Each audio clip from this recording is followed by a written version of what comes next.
Your day today, how many important things did you get done today? Please shout out a number.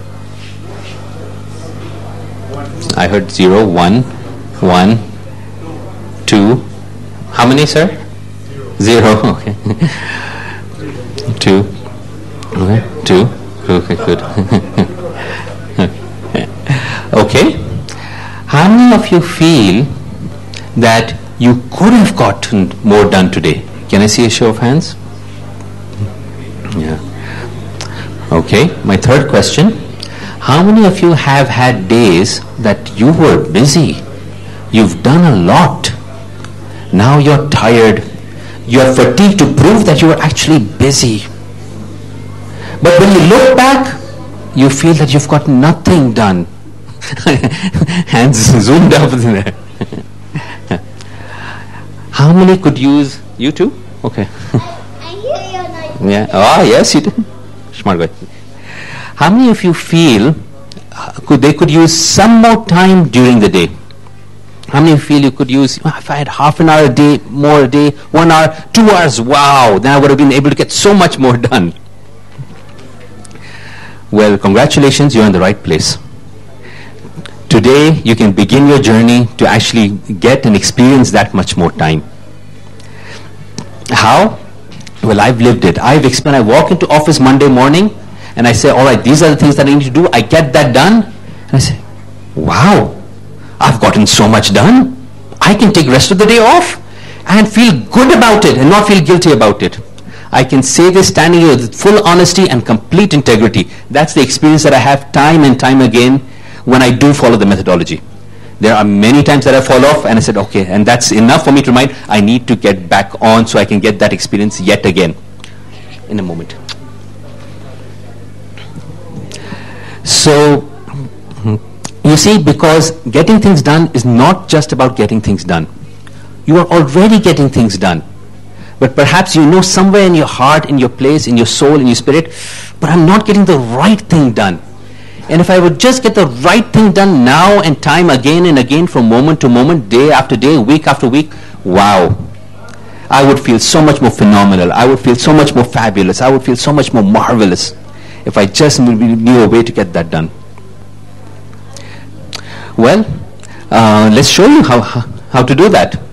And to help us show that, we have Forbes has called him the most influential thinker of our time. He's one of the top 5 business executive coaches in America. He's the author of the New York Times bestseller with 2 million copies sold, over 30 languages. Would you please welcome Mr. David Allen.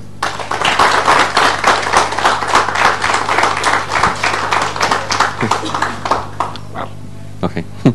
And to welcome David, we please request the store manager Bharat, if you could please felicitate him.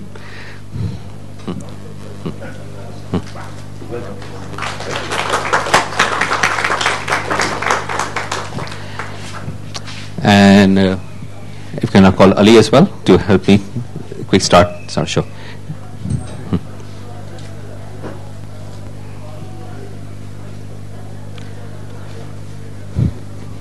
Do we have more handle mics? Yeah, we'll use those. That's Thank you. You want to sit with me or you want to sit here? You'll stand with me, all right. David, have a seat. Thank you, sir. Delighted to be here. Thank you for the invitation. Yes. Getting to know India. This is my 3rd trip here. Your food is fabulous, by the way. So, these guys are fabulous, too. So. Yeah, please. All right, I'm curious to know, before we start, how many of you have heard about GTD or have read GTD before? All right, I see around quite fair, at least 50% of you. So David, for the other 50%, or rather for the benefit of all, if you can share a bit about yourself and also how you came to be one of the world's topmost experts on personal productivity. Probably the main reason I got known as this is because I'm the laziest person you have ever met. The last person you'd ever want to listen to talk to about productivity would be somebody who's into working hard. because they want to discover the easiest way to get stuff done. So that's been, I'm not a naturally organized guy, by the way, you can ask my wife, but I'm a naturally lazy guy, and I'm always thinking, is there some easier way to do whatever I'm doing? If I get up to walk out of the room, I've already figured out the easiest way with the least energy to get out of the room. So, not that I'll take that way. See, if you know where you're going, there are only two improvement opportunities: efficiency and style. So I may have the efficient way to do it, but I also may want to style a little bit and walk around there and see some people. So that's kind of, there's a core DNA that inside of me that's always looking for, how do I improve the process? So you get more done with the same amount of energy, or you get the same amount done with less energy. I mean, that's what productivity improvement is. We're all productive. We're all producing whatever we're currently getting. You can produce depression. You can produce sadness. You can produce, inefficiency. So we're all producing. When we say productivity, we're saying, I'd like to get more for the amount of, investment I'm making in this. And in that regard, I've always thought that way. And then at a certain point, after lots of different professions, lots of different jobs, I wasn't sure what I wanted to do. Decided that actually consulting was the thing that mapped to me the most to help other people improve their processes. So got very much into that game. But I also had an interest in staying clear. I had martial arts background, meditation, spiritual practices, and explorations, and I discovered what it was nice, that the most effective place I could operate from was when my head was clear. But as my life got more professional and more complex and more sophisticated, it was pretty easy to mess up clear space. So I kept exploring what are the ways that we could, with the least amount of effort, keep our heads clear. So we could cook spaghetti or write a business plan or be present with our kids or be strategic or be creative or whatever with all of our resources available, not have them distracted and sort of pulled apart, especially in a world where so many things are coming at us. So many attractions and distractions, are now available to everybody. So how do I keep clear, stay focused? So that was the background as I began to explore techniques, first for myself. When I discovered how powerful some of these techniques were for myself, turned around for all my consulting clients, they worked for them, produced exactly the same result: more space, more clarity, more control, more focus. I went, wow, that's cool. And then somebody in the big corporate training world showed up and said, hey, David, what you've come up with here, we need in our whole company. We need more control, more focus, less stress, more ability to focus on the meaningful stuff. Can you design a training around this? And I said, well, I'll try. So worked with him, to make a long story short, designed a personal productivity seminar educational format with what I'd uncovered, and it worked. We did a pilot program for 1,000 executives and managers. This was Lockheed, 1983, 84, and that threw me into the corporate training world. And then I spent 20 years sort of testing this out, researching this, implementing this in every single kind of organization you can imagine, particularly in the U.S. where I was based in at that point. And then at some point I discovered that nobody else seemed to have figured out what I figured out, and that it was bulletproof. You couldn't punch a hole in it. If you implemented these techniques, it absolutely would give you more room, more clarity, more space. And I had a group of advisors say, David, write the book. I went, write a book? Oh my God. I don't know how to write a book.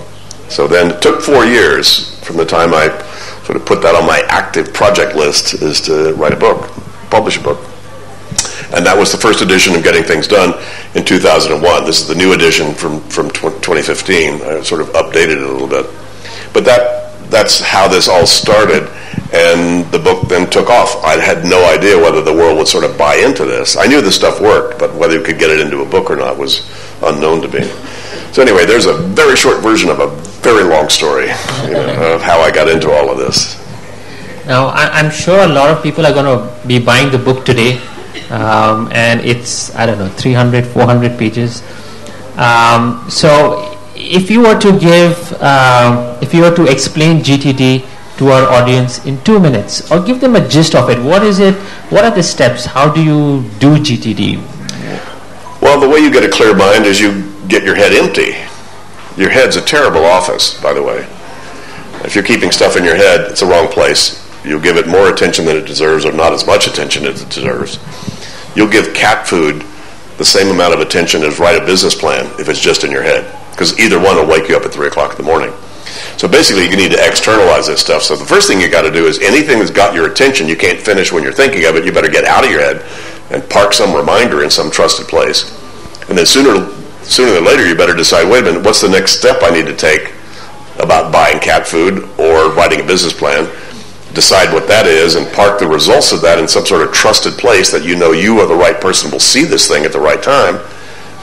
And that then gets it off your mind, because then you're now appropriately engaged with it. So the whole idea about getting clear space is really capturing, clarifying what that stuff means, organizing it in a trusted system, and then making sure you are the right people then see the reminders appropriately in a larger context, so that you're getting cat food when you're at the store that has cat food, and you're doing what you need to do to move the business plan forward in some appropriate way.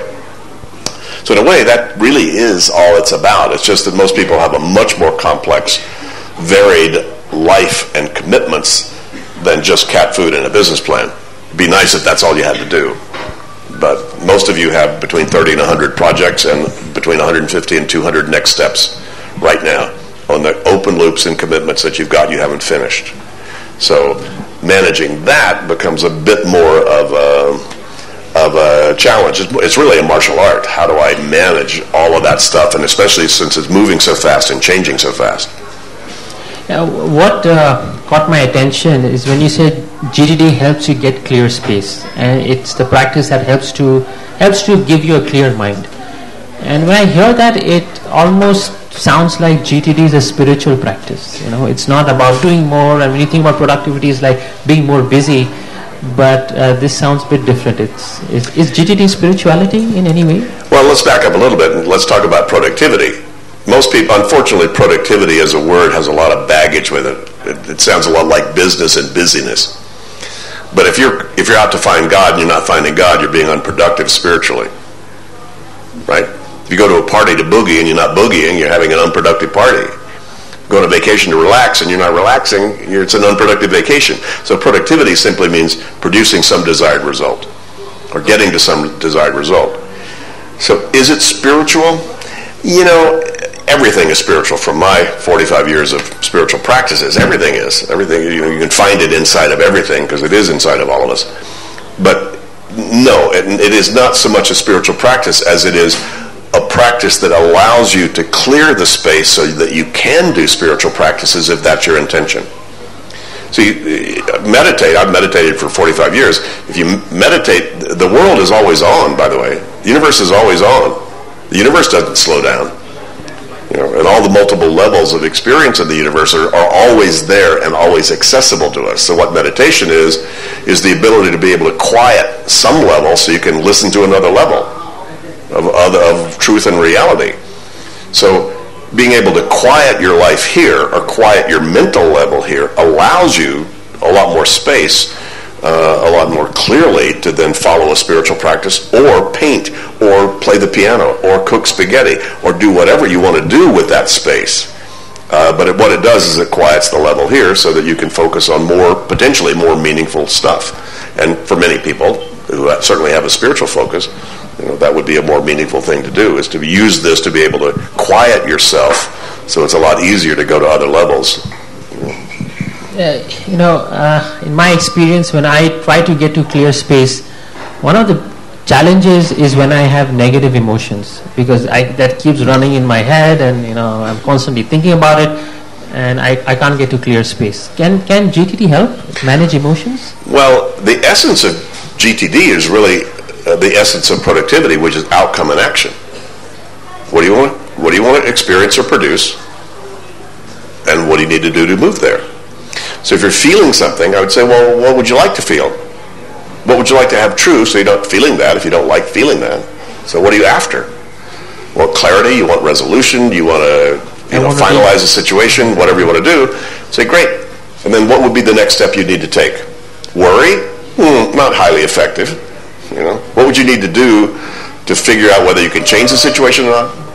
Do something about the situation? Handle your own feelings better? Whatever. And so outcome and action yes, that's part of the GTD DNA. It's really because if you're trying to produce something, well, let's back it up. Getting things done, two key elements. What does done mean? And what does doing look like, and where does it happen? Otherwise, you're going to be in victim and complaining mode at effect of the universe as opposed to in the driver's seat about it. It doesn't mean that life is necessarily fun or easy. If it were easy, you'd never grow or expand or really express yourself or find out who you really are. I think we're here to push up against, this classroom called Earth, and then find out in the process who we really are. A lot of it's finding out who you're not, and then what's left, right, is really who you are. But that process means you need to get in the driver's seat about it instead of just feel like a bad pinball in a bad pinball machine, being banged around by it. So your emotions are just a trigger that tells you, hey, wait a minute, I'm feeling something. Well, what would you like to feel? I'd like to feel, oh, God, I'd love to have this over. Great. So what would over look like? Well, maybe have understood this, or we've handled this, or we've whatever. Great. What's the next step? What do you need to do to try to at least maybe even figure out what you could do? So that is all GTD. Wait a minute. What's got your attention? Well, what are you trying to accomplish? What's the next step? Because in order to appropriately engage with your life back in the driver's seat, those answers have to be answered. And that is GTD.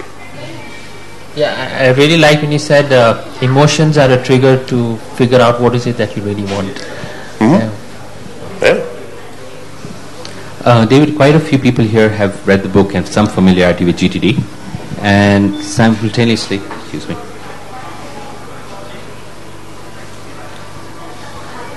what you've mentioned about GTD is that it's about capturing what has your attention, clarifying what it is, putting the results of that into an appropriate place, and then looking at it. That seems like a lot of work. Yeah, well,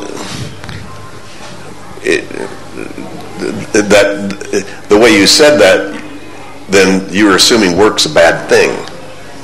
It's just that people are really so busy already, and now you're giving them another job to do? Yeah, it's true. It's true. You actually do need to apply some things in order to get to that clarity. Ask any artist, ask any martial artist, ask anybody in any field in terms of if they want the real freedom and spontaneity to truly express themselves fully, they need to apply some discipline and some structure in order to be able to do that. So yes, there is a discipline and structure required to do this. How many of you keep a calendar? I'm curious. Anybody keep a calendar? Why? Why don't you just go where you want to go and do what you want to do when you feel like doing it? Why don't you just remember all that in your head? Oh, I see. You've already demonstrated that you need some sort of external structure so that you can sort of relax, so that you can locate yourself in space and time and feel like you're doing maybe what you ought to be doing when you ought to be doing it. That's it. So yes, keeping a calendar, if you've never kept a calendar, people say, that's too much work. Oh my God, you mean you have to keep track of your commitments about where you're going to be when? Whoa. Yeah. You don't call it work once that's built in as a habit in terms of how you do it. It's work to take showers and brush your teeth and be nice to people, and oh my God, that's a pain, sometimes in terms of stuff to do. Yes, so there are things you have to do because you're not born doing this. You didn't hop out of your mom and go, hi Mom, what exactly we're trying to accomplish here in this life, and what's the next step, and is that yours or mine? You actually have to learn to think that way and to ask those questions, and then you need to capture the results in some sort of thing. But I'll tell you what takes a lot of work is keep having the same thoughts about the same things over and over that don't make any progress on what you're thinking about. I'm curious, any of you ever keep thinking about stuff that you need to do something about, and you keep thinking about it, and then you keep thinking about it, you keep thinking about it, but it's still not happening? Well, what a pain in the butt that is. You're talking about work. It's just that it doesn't look like work because it's going on in here. But that is real work. See, I'm so lazy, my systems are set up and this methodology is set up so I never have to have a thought more than once, nor do I have to rethink anything more than once. It's already done. So I've already done it, I've captured it wherever, and it looks like, I guess you'd call that work, but it is just doing something so that I keep the space clear. I'm sorry. You got to keep, if you want to keep your kitchen clear so you have freedom to cook what you like to cook, you got to keep cleaning up. You got to keep deciding where does that go and where does that go and what do I need to do. So everything you do that's creative is going to take some sort of structure, and maintaining that structure is going to take activity and focus and conscious attention. Indeed. I just don't think that's bad. I think that's just the way it is. Cool. You've shared in your writing in multiple places that, quote you, perspective is the most valuable commodity on the planet. Yes. What do you mean by that? What's perspective the most valuable commodity on the planet? Perspective is the most valuable commodity. You could be in absolutely the worst condition on the planet and still be on if you've got the right perspective. You can say, "Wow, the world has totally fallen apart, but I'm going to move forward from here." And you could be totally on and inspired and engaged in what a lot of people looking at you and your life and your condition would tell, "Oh my God, you should be suffering." And you can find people that look like they should be in absolute bliss because of how much money they have, how successful they are, whatever, and they want to take their own life. So that all has to do with your perspective on where you are. So it's not so much where you are, it's how you're thinking about where you are that is the most powerful thing. And if you can maintain the proper, I use altitude and attitude very, very closely together. The height to which you can see what you're doing. From a spiritual standpoint, the first law of spirit, in my experience, is acceptance. You have to accept the world the way it is. If you're trying to fight against it, called "that's not true" or "I don't want it to be that true," good luck. So I have to accept it first. Then that puts me in the place that I can actually move into it and move with it and do something about it if I want, as opposed to complaining and worrying. So that is perspective. Not what I just said is not easy. It's so much easier in life to just be a victim and to complain about stuff and bitch and moan about life doing itself to you. But learning to shift your perspective so that you're always on top of the game, deciding where you want to go, accepting what's true, deciding where you want to go, then getting positively engaged in going there. That really is, from my experience, what we're here on the planet to learn how to do. It's not easy. If it were easy, you'd never grow or expand or really find out who you really are. But you need to be in the driver's seat. So yes, that indeed is what, and being in the driver's seat and then getting the right perspective to see it that way and to move yourself back into that, that's very, very mature self-development, self-management place to be. And it's the most valuable place to be. If you could just see where you are from a standpoint of, as, the gods of the universe see you, if you could see life that way, that's a cool place to be. How do you get there, or I'm in a situation where I've got conflict, I've got stress, and now how do I get from where I am to a place, okay, I see where I am and now I accept it? Well, there's one very simple solution to that. That's just called get older. Just mature a little bit to realize, wait a minute, let me stop pushing against the world and start to cooperate with it and then create the world I want. Then that comes back to, okay, well, so what do you want? Right? So I think we're here on the planet as intentional beings. You can't stop having some sort of intention. We are teleological. We're moving towards something. Try to sit still. At some point, your biological self is going to move you. You're going to have to do something. Yeah. So we seem to be here to be doing something. So it's a strange thing that, a lot of people say, well, should I be doing or should I just be being? Well, in this level, in my experience, in order to really be in your beingness, you need to be doing, because you're here to do. So I think what we're here to do is to experience ourselves as doing beings, and then we find out who that is. So that's a strange kind of paradox there. You really need to. The most being people that I know, that are most comfortable in their own skin and comfortable as they are as spiritual beings, are highly doing people. Yeah. So they're not sitting there not doing things. They're highly engaged. They may be quiet, but there's a lot of stuff going on. Believe me, in multiple levels. In terms of where that is. So, back to that thing. So you're worrying, you're in problems, you're in conflict. Yeah, hey, now you got a great opportunity to say, well, what would you like to have true? And then start to get in the driver's seat of you as an intentional being. So what would I like to have true here? The problem is it's very easy to get addicted to whatever you're experiencing, consistently. Sure. So people can get addicted to depression, they can get addicted to negative thinking, they can get addicted to all kinds of things. And so learning how to break those patterns, that's a lot of what I think our challenge and that this wonderful workshop called Earth is all about. Finding out what are the patterns that are working for me, what are the ones that I need to change. Thank you. Yes, what really struck for me is highly spiritual people are highly doing people, and while they're so busy and they're so doing, yet they are so peaceful and present at the same time. Yeah. So in that way, I guess you could say this is spiritual. Well, quite frankly, I mean, it's nice to feel comfortable in India. That's one of the things I've noticed. It's a lot more comfortable in India to talk about my spiritual life and my meditative life and the inner life than it is a lot of other places. So thank you very much as a culture for validating that.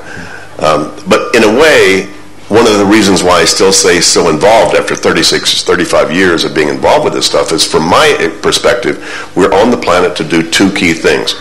We're here to be accountable for the things we have produced. Call it karma, call it whatever you want. You put it into motion, you're going to eat it. It's going to come back around. It will be there for you to deal with. Whether you created it this lifetime or 750,000 lifetimes before, it'll come back. Hang on.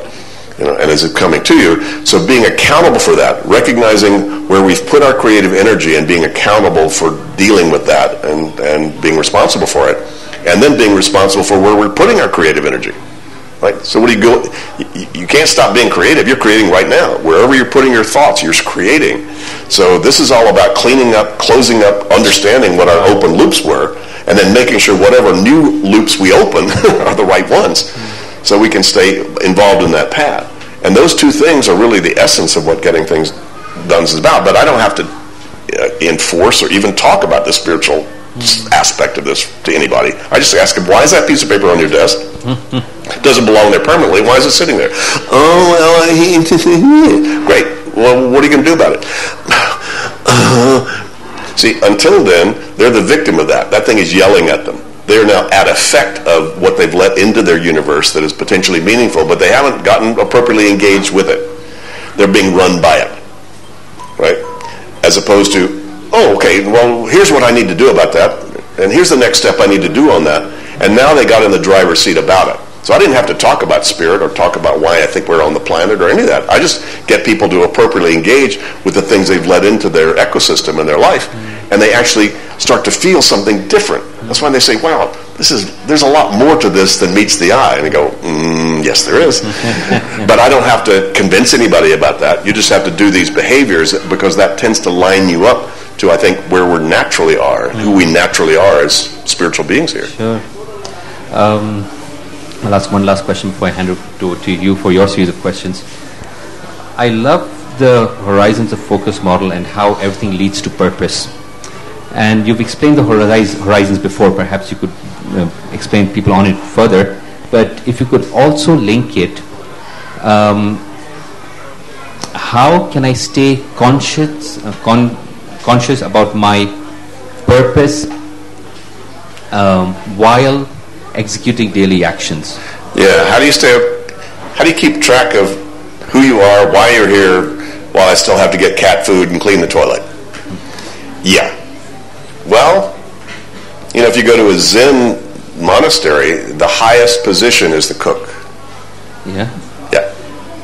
You have to graduate yourself to be able to do the ordinary things that are serving the world, right? And serving people and nurturing people. So it's very interesting how you see that, because if you really, I think, tap into the levels of why you're here, what you're about, it's almost like one of my spiritual coaches, put it this way: ordinariness is next to godliness.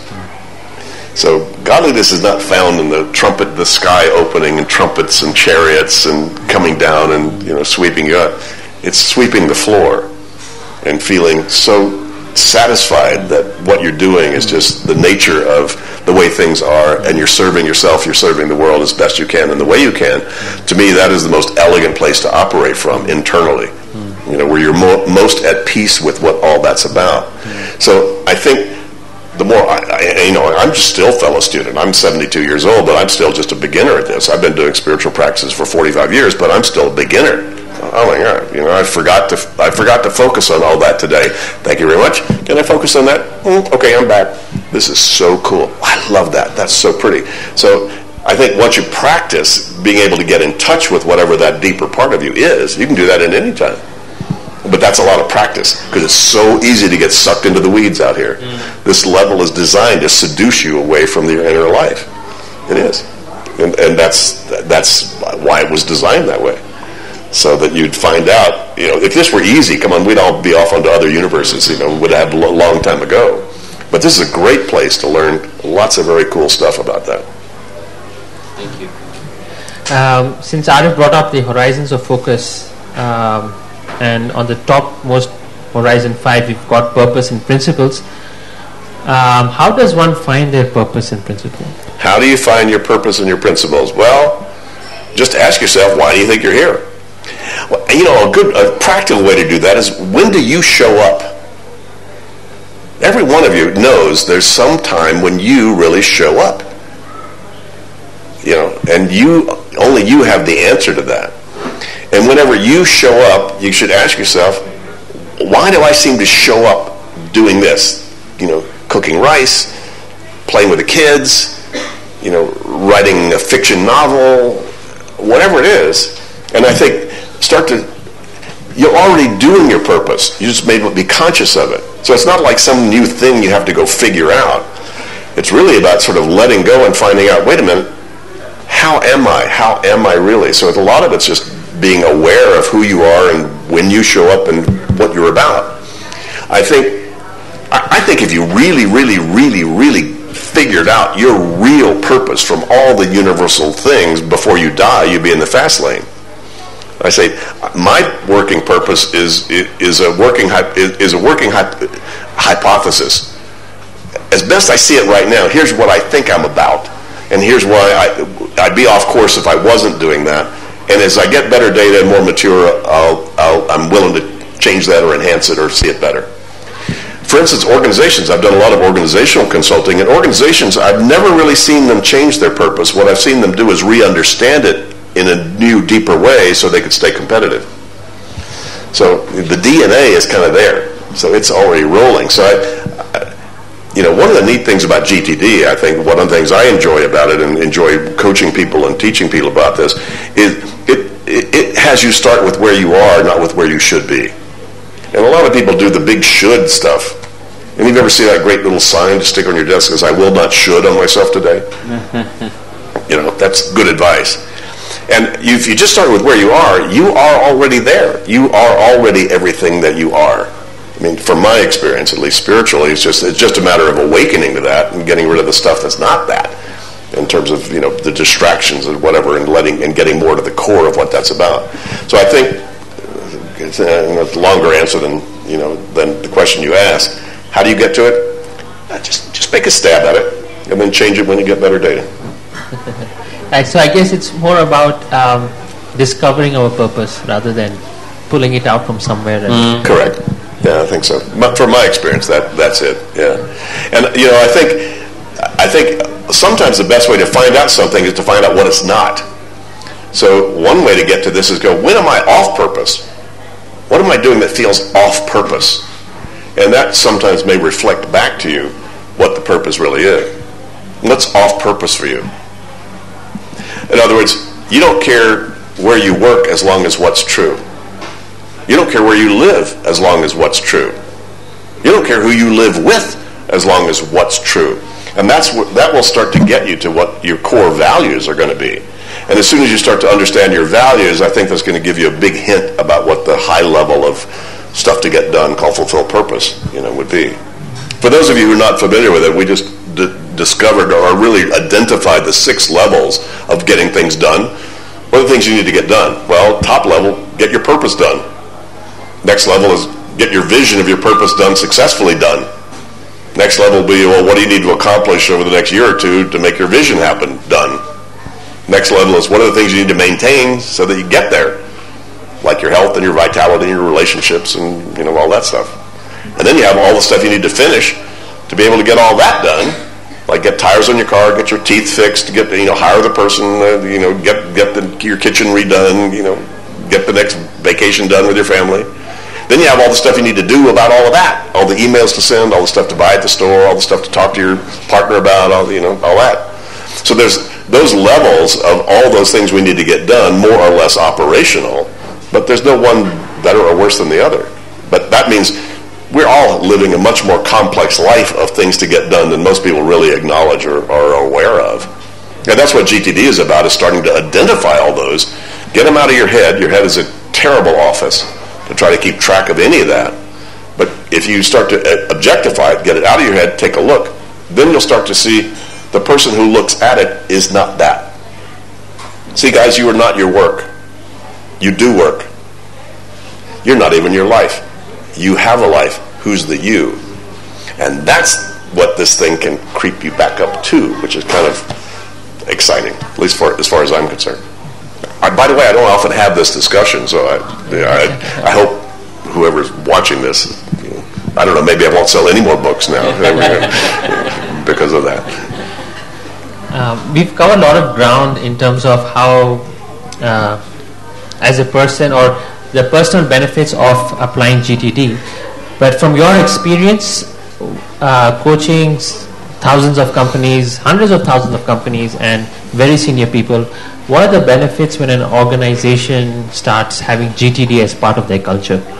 Well, when an organization starts to do these behaviors, you move up the food chain. See, you move up the food chain with the sensitivity of your nervous system. So the higher up the food chain you are, the more sensitive you are, the more responsive you are, the more aware you are of your environment, and the more rapid course correction you do based upon that. So when an organization starts to do this, what happens is you become a lot more responsive, a lot more integral, have a lot more integrity with the responses you have, a lot more clarity in your communications. So what happens is when change happens, and that's change, the speed of change is speeding up. That's why there's so much stress out there right now, because you can't rest very long with your current structures because there's a new something coming in and you have to redo. So the redoing and being able to redo fast is an indicator of how far up the food chain you are. So when organizations do this, they're much more ready for surprise. They're much more ready for new opportunities or new challenges that show up, and your ability to deal with surprise is your competitive edge. And so that's a lot of what organizations that are getting when they start as a culture to implement these behaviors. They become a lot more sensitive, a lot more responsive, a lot more accountable to what they're about. And that's just a cooler place to be.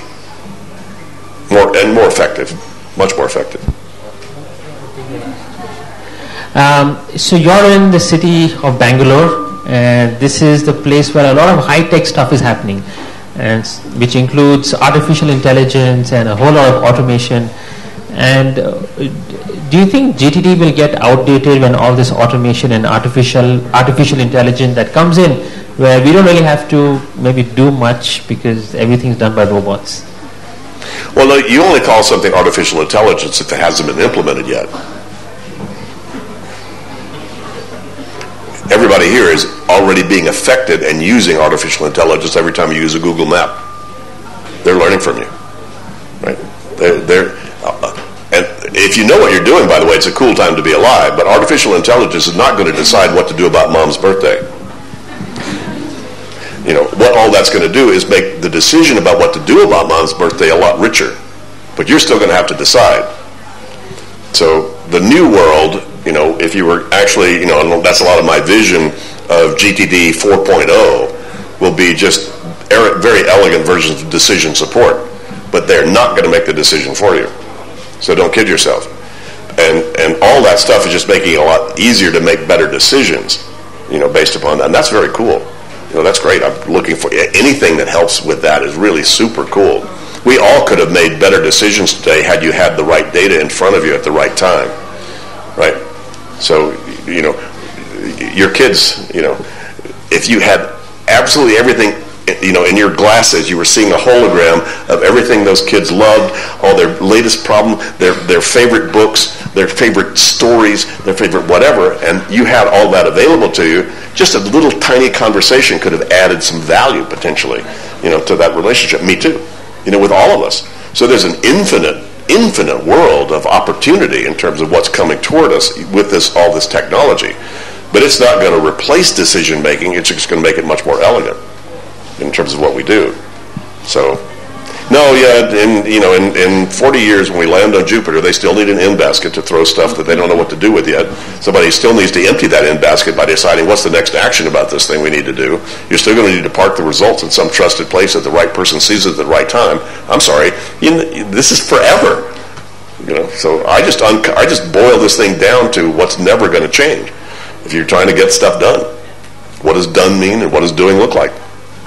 You're not going to get rid of that. That will never be outdated. David, hello. David, you mentioned that, yes, and Aline, both of you mentioned that we live in an era of plethora of information. It's just coming really at us. And we really could make use more of that is structured in a way so that we could see it much more clearly and much more meaningful to us than it is now. Now it's a mess. Now we're being constantly bombarded with Facebook and WhatsApp. There's just way too many distractions. How do we deal with that? And how do I manage that so I can get some sense of sanity that I could begin thinking about doing something like GTD? By the way, they had, RF, they had the same complaints about the telephone. Literally. You can go back and read what happened. Oh my God, the world is going to hell in a handbasket. The telephone, oh my God, you're getting this information that's coming at you. So I think that's probably true with anything that's going to increase both the volume or speed in terms of what you're experiencing in your world and what you're opened up to. So, I couldn't agree more, yeah. But it's not information overload. That's not the problem. If that was true, you'd walk into this bookstore and die. You guys you wouldn't even be alive right now. Oh my God! You just blow up, right? The most relaxing place in the world is the most information-rich place in the world. It's called nature. That's why it's so relaxing. There's so many horizons, so many things that can stimulate you and map to the stimulation of your brain so it gets to relax. If you want to go nuts,